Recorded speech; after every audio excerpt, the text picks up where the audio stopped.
Buenos días, queridos estudiantes. Les saluda la profesora Zoila Lavado. Esta es una asignatura de Ciencia y Tecnología para estudiantes de primero y segundo de secundaria. Hoy iniciamos la experiencia de aprendizaje número 5, que lleva por título Fomentamos acciones para ejercer nuestro derecho al acceso y uso del agua. Dentro de la asignatura de Ciencia y Tecnología desarrollaremos la primera actividad titulada ¿Por qué hay escasez de agua si cubre el 70% del planeta Tierra? Dentro de esta experiencia de aprendizaje debemos tomar en cuenta que el producto del proyecto es fomentar acciones a través de un discurso u otro medio donde expresa el ejercicio de sus derechos como el de acceder a usar el agua con el fin de contribuir a una mejor sociedad. El propósito es fomentar acciones para ejercer nuestros derechos como el de acceder y usar recursos básicos como el agua con el fin de contribuir a una mejor sociedad. Nuestro reto es responder a la pregunta ¿qué acciones desarrollaremos para ejercer nuestro derecho al acceso y uso de recursos básicos como el agua? Dentro de la asignatura de Ciencia y Tecnología, trabajaremos con la competencia Explica el mundo físico basándose en conocimientos sobre los seres vivos, materia y energía, biodiversidad, tierra y universo.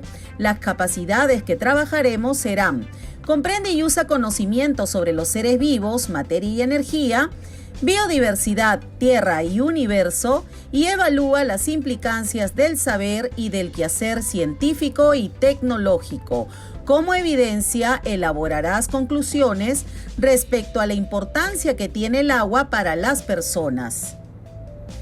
Recuerda que debes tomar en cuenta 2 criterios de evaluación. El primero, expliqué basado en información científica sobre las propiedades del agua y por qué el agua es escasa.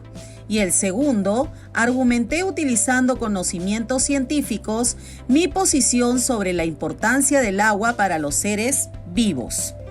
Veamos la situación significativa. Luis es un estudiante de primero de secundaria al igual que tú, pero él vive en un asentamiento humano llamado Villa Los Andes, en el distrito de San Juan del Lurigancho, en Lima. Diariamente tiene que madrugar junto con su familia para recolectar el agua que llega solo durante unas horas en la mañana, ya que si no lo hicieran, entonces tendrían que esperar hasta el siguiente día o de lo contrario comprar agua que trae el camión cisterna a un precio muy elevado. Lo mismo ocurre con todos los vecinos. En la escuela ocurre algo similar. A veces no hay agua y tienen que llevarla desde sus casas o pasar un día usando los servicios higiénicos sin agua, lo que podría generar enfermedades gastrointestinales a las personas que habitan en esta localidad y en su escuela, pues en la clase de Ciencia y Tecnología él ha escuchado decir a su profesor Johnny que el agua es un recurso necesario, no solo para hidratarnos, sino que además está presente en todas las actividades que realizamos, como por ejemplo el aseo personal, la preparación de los alimentos, la limpieza de nuestras viviendas, y es empleada como un disolvente universal por las propiedades que tiene. Él y sus compañeros de la escuela se preguntan, ¿por qué el agua les llega solo por horas a sus hogares? ¿Qué debería pasar para que esta situación cambie? ¿Qué te parece? Mira la situación que está pasando nuestro amigo Luis. Como reto se te propone de qué manera podríamos aportar para que todos puedan ejercer su derecho al acceso al agua. Respondemos ahora las siguientes preguntas. En la naturaleza existen recursos naturales del tipo renovable y no renovable. ¿Qué tipo de recurso natural será el agua? Segunda pregunta, ¿cómo utilizamos este recurso en nuestra familia? Tercera, ¿qué acciones debemos realizar para ahorrar este recurso y así no desperdiciarla? Vamos a investigar un poco sobre el agua.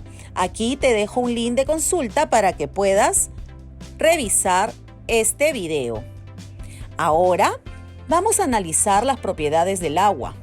Sabemos que el agua es una sustancia líquida que no tiene olor, ni sabor ni color, que existe en estado más o menos puro en la naturaleza y cubre un porcentaje importante de 71% de la superficie de nuestro planeta. El agua del planeta se encuentra sometida a un ciclo natural conocido como ciclo hídrico o hidrológico, en el que las aguas líquidas se evaporan por acción del sol y ascienden a la atmósfera en forma gaseosa. Luego se condensan en las nubes y vuelven a precipitarse al suelo como lluvia. Este circuito es vital para la estabilidad climática y biológica del planeta. Ahora veamos cuáles son las propiedades del agua. ¿Cómo está formada la molécula del agua? Una molécula de agua contiene únicamente dos elementos. Tiene un átomo de oxígeno y dos átomos de hidrógeno, descubriéndose en el año 1782 gracias a Henry Cavendish. Pues desde épocas antiguas se pensaba que el agua era un elemento.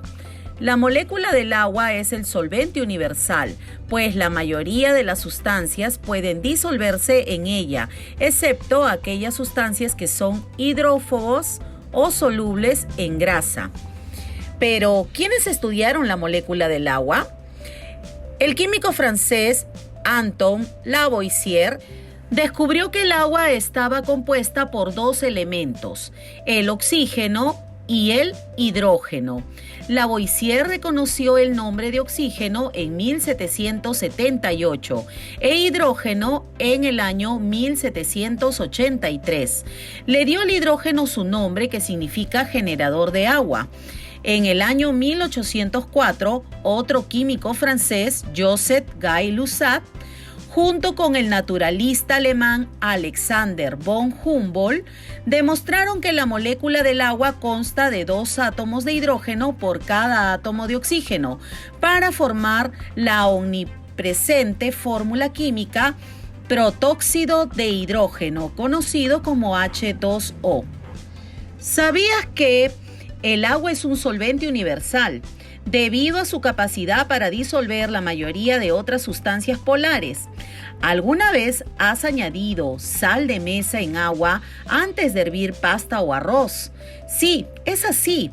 Probablemente has notado que la sal al final pareciera desaparecer. Vamos a ver cuáles son las propiedades del agua. Dentro de las propiedades físicas del agua se atribuyen principalmente a los enlaces por puentes de hidrógeno, los cuales se presentan en mayor número en el agua sólida. En la red cristalina, cada átomo de moléculas de agua está rodeada tetraédricamente por 4 átomos de hidrógeno de otras tantas moléculas de agua. El agua presenta un calor específico y calor de vaporización elevados, que permiten que el calor del ambiente sea fácilmente absorbido o liberado con pequeña variación de temperatura del individuo. Dentro de los enlaces por puentes de hidrógeno entre las moléculas de agua se establece un tipo de enlace que es débil, el enlace por puentes de hidrógeno. Un enlace por puentes de hidrógeno se establece necesariamente entre un átomo con un diferencial de carga negativa y otro con diferencial de carga positiva. Los puentes de hidrógeno que se establecen en las moléculas de agua tienen una unión más fuerte que en otros compuestos similares. El agua es un líquido prácticamente incomprensible, es decir, se debe aplicar grandes fuerzas para reducir su volumen. Por ello, muchos organismos presentan esqueletos hidrostáticos, como por ejemplo las lombrices de tierra, las medusas o malaguas. Veamos otras de las propiedades que tiene el agua. La elevada tensión superficial presente en la superficie genera una gran resistencia al romperse, lo que permite que muchos organismos puedan andar sobre el agua y vivan asociados a esa película superficial. Capilaridad es la propiedad que le confiere la capacidad de subir o bajar por un tubo muy delgado, es decir, por un capilar. Esta propiedad permite a las plantas el ascenso del agua desde la raíz hasta las hojas. El calor específico es la cantidad de calor necesaria para elevar la temperatura de 1 gramo de agua a 1 grado Celsius. Elevado calor de vaporización es el calor que se refiere para evaporar una cierta cantidad de agua, ya que los puentes de hidrógeno deben romperse para liberar las moléculas en forma de gas. El agua presenta una menor densidad en estado sólido que en estado líquido. Al momento de crearse el hielo, las moléculas crean 4 enlaces de hidrógeno que se fijan dentro de la estructura cristalina y rígida, ya que en este estado las moléculas del agua están mucho más separadas que cuando están en estado líquido.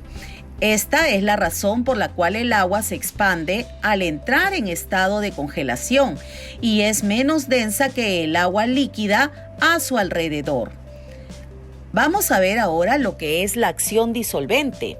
El agua es el disolvente universal debido a su polaridad molecular y le hace interactuar con facilidad con otras sustancias, ya que éstas se disuelven cuando interactúan con las moléculas polares del agua. La capilaridad disolvente es la responsable de 2 funciones importantes para los seres vivos. Es el medio en el que transcurren las mayorías de reacciones del metabolismo y el aporte de nutrientes, y la eliminación de desechos se realiza a través del sistema de transporte acuoso. La conducción eléctrica, vamos a ver que el agua pura es un mal conductor de electricidad, pero cuando contiene sales se convierte en un buen conductor porque hay presencia de iones con cargas eléctricas, ya sean positivas y negativas. Aquí te dejo la historia de un caso real donde una persona se quedó mucho tiempo en el mar y logró sobrevivir después de haberse hundido su barco. ¡Qué ironía! Teniendo tanta agua y prácticamente muriendo de sed. Veamos ahora cómo se da el proceso de desalinización del agua.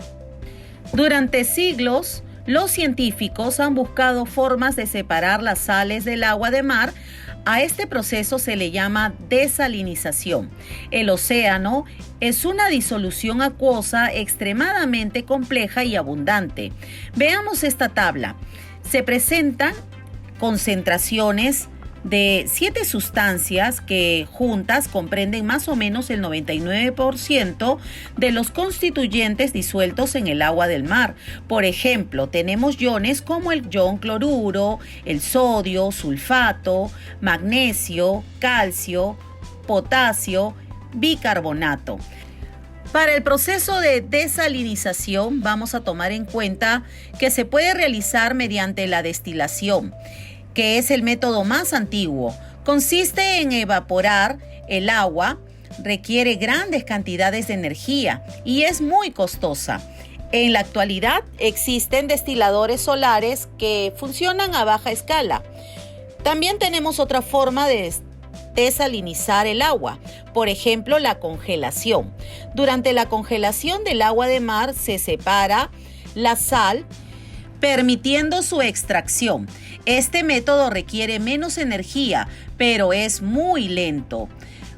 También tenemos el método de ósmosis inversa. Utiliza grandes presiones para movilizar el agua de mar, muy concentrada, hacia una solución de agua que tiene poca concentración, a través de filtros, es decir, a través de membranas semipermeables que se encargan de retener las sales. Esta técnica se realiza a baja escala. Ahora te invito a que respondas las siguientes preguntas. Primero, ¿Cómo obtienen el agua en la zona donde vives? Segundo, ¿cuáles son las fuentes de agua que abastecen a tu ciudad o tu región? Recuerda registrar tus respuestas en tu cuaderno de actividades. Continuamos con el proceso de ósmosis. Para entender el proceso de ósmosis inversa, vamos a conocer lo que es la ósmosis. Este es el proceso mediante el cual se moviliza el agua de un medio de mayor concentración a otro medio de menor concentración.